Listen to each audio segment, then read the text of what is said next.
almost goes in the wall. Bubba's hanging on. Here comes Hamlin.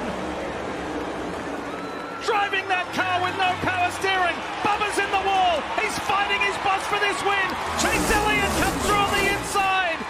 Oh my goodness. Bubba Wallace had the lead. Denny Hamlin had the legacy on the line. Chase Elliott had nothing to lose. But what happened next sent shockwaves through NASCAR. Let's rewind and dissect every turn, every decision, and every fracture in trust that laid bare this moment. Kansas Speedway Sunday, the Hollywood Casino 400, a race stretched into overtime, 273 laps contested instead of 267.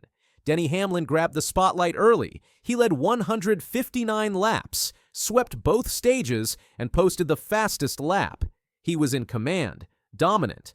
But late in the race, he claimed he lost power steering and was grinding out the car by sheer will. Bubba Wallace, meanwhile, was fighting a different narrative. He drove for 2311 Racing, a team co-owned by Denny Hamlin. His boss also races Toyota under Joe Gibbs Racing. That tangled intersection of team allegiance and rivalry was already a pressure cooker. Coming into Kansas, Wallace was 27 points below the cut line. He needed a big result to stay alive. And then Chase Elliott, he was there mostly in the shadows, waiting. When it mattered most, he went from 8th place on the final restart to taking the checkered flag by 0.069 seconds. That final burst wouldn't just win a race, it would rearrange the power dynamics. Wallace looked like he had the moment. In the first overtime, he cleared his competition and seemed set to finish it, but a 4-car crash in turn 3 triggered a caution just as he approached the white flag. He lost the chance to seal it. The race was reset. The tension boiled over in the second overtime. Everyone was on edge. Hamlin, despite a difficult race with limited steering, was still in the mix, and he saw an opportunity. Wallace was on the outside line entering turn 3 when Hamlin dove low. That dive ended up triggering contact. Wallace clipped the wall, lost momentum, and right then the door opened for Elliott. Wallace's lead vanished in an instant. Hamlin's desperation cost him and perhaps cost Wallace more than just a race. As Hamlin and Wallace battled side by side, both cars washed up track. Wallace got the worst of it, brushing the wall hard, collapsing his speed in the corner. Hamlin slowed from fighting the slide. Meanwhile, Elliott squeaked through the bottom, made contact with Hamlin's side, and surged ahead to take the win. Elliott later said he simply refused to lift, even though all three were wide open on corner exit. He passed both Toyota cars in that final corner, crossing the line just inches ahead of Hamlin. Hamlin fell short of his goal.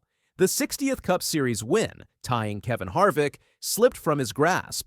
He admitted afterward, "I wanted it bad." But in the end, he not only lost the win, he lost control of the narrative inside his own team.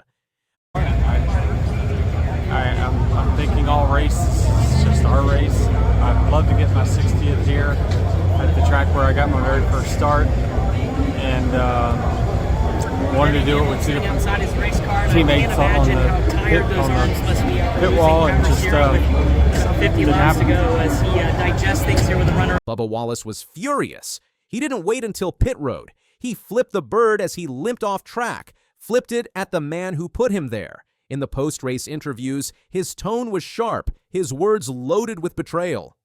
"He's a dumbass for that move," Wallace said. "I don't care if he's my boss or not, but we're going for the win."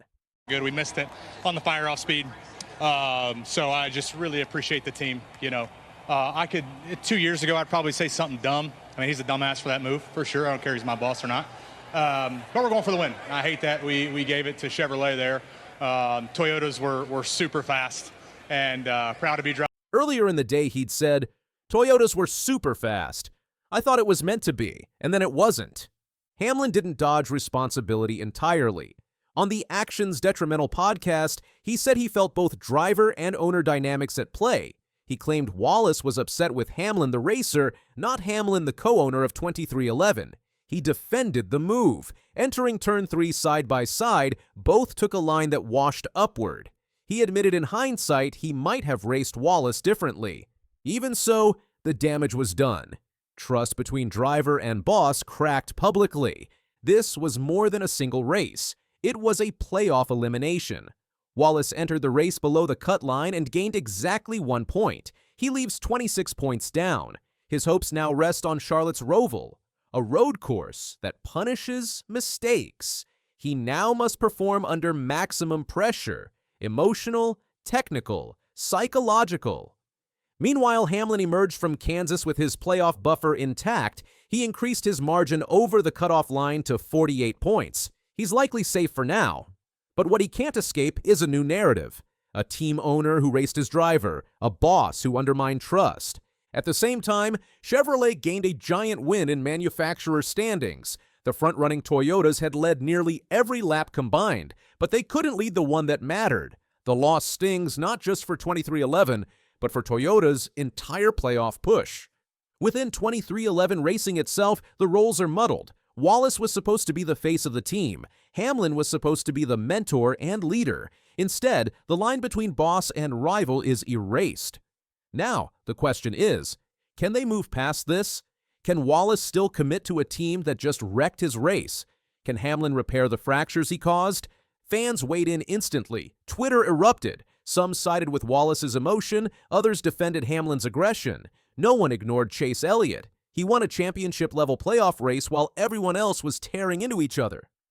Hamlin, reflecting after time in the car, admitted he'd want to race Wallace differently if given another shot.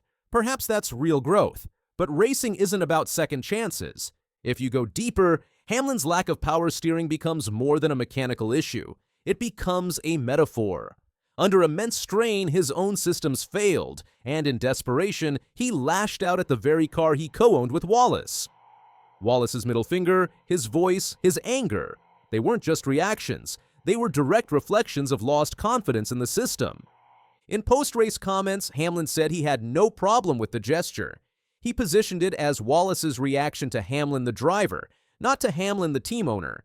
But for many, that partition feels flimsy. Now, as the field heads to Charlotte's Roval, the emotions will run hot. Wallace will carry a chip on his shoulder. Hamlin will carry a burden of public scrutiny. Elliott will carry momentum. And all of NASCAR will be watching 23XI closer than ever. Kansas didn't give us a clean finish. It gave us a fracture in one of the sport's most fragile relationships. A boss raced his own driver, not behind the scenes, but out in the open for all to see. That moment didn't just cost a win. It cost trust. Chase Elliott may have won the race, but what really happened at Kansas was chaos. It was betrayal. It was a team shaken at its core. And as the playoffs march on, this fallout might be more damaging than any finish line. So I'll ask you, was Kansas just hard racing where both pushed too far? Or did Hamlin cross a line and cost his own team its future chasing his legacy? Because however this ends, one thing's clear. The story is far from over.